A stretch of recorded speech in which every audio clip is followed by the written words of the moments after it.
Hi, I'm Nancy Schick, attorney, mediator, and conflict resolution coach in New York City. My goal is to keep you out of court and build your conflict resolution skills. And I want to start talking a little bit about some of the questions I've been asked. Some of you know that I have a certification in ethno-religious mediation, and I did 2 years as the main representative to the United Nations for a small non-governmental organization that worked in this space. And I definitely had to learn to put aside several of what we call our worldviews, of my own worldviews, to do that work. And it was about like really challenging what I thought about how the world works.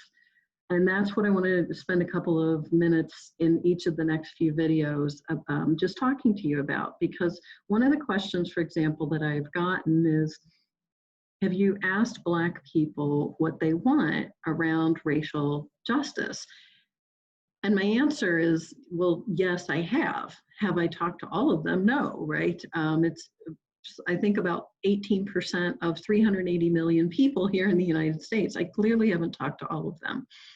And they are human beings with different needs and different situations and different circumstances, just like we are.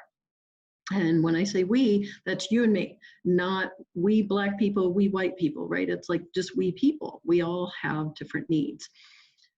So if you're struggling with that for yourself, not really knowing how to talk to people, how to talk to, if you're white, how to talk to a Black person, if you're a Black person talking to a white person, if you're any other ethnicity, just learning how to talk to other people, right? And maybe you don't even identify as any of this, that's okay too.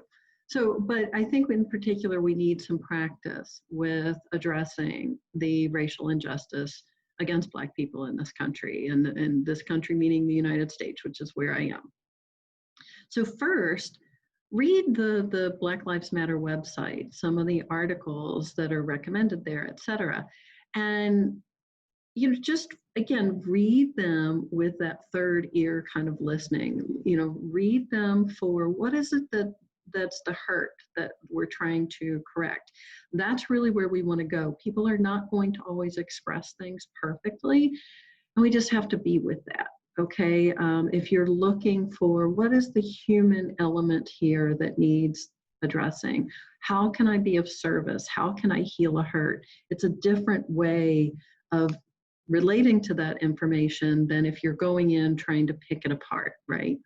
So second, maybe even go to a protest, right? You don't have to necessarily get in it. You don't have to, of course, you don't have to loot or anything like that or cause any destruction. And the protests really aren't about that. I think there's enough evidence now that we know that most of the protests are peaceful, and you can go and you can learn, just listen. You're going to hear some things you don't want to hear. I did when I went to the most recent one, and I'm using my training to just go, I have to put aside my own worldview about what's proper and how they should be doing things, right? When they're protesting. Third, you can join the Village Collective. This is a group that I'm in on Wednesdays. It's 5 p.m. Eastern, and we do a webinar talk, discussion, however you want to look at it. You're welcome to come. I'll put a link to the registration page. You're welcome to come and participate, or you can stay off camera, you can stay off mic and just listen. If you're really just trying to get a feel for what is it that people want, this is a great way to do it. So again, as always, just listen with your third ear for those hurts you can heal. We will get there.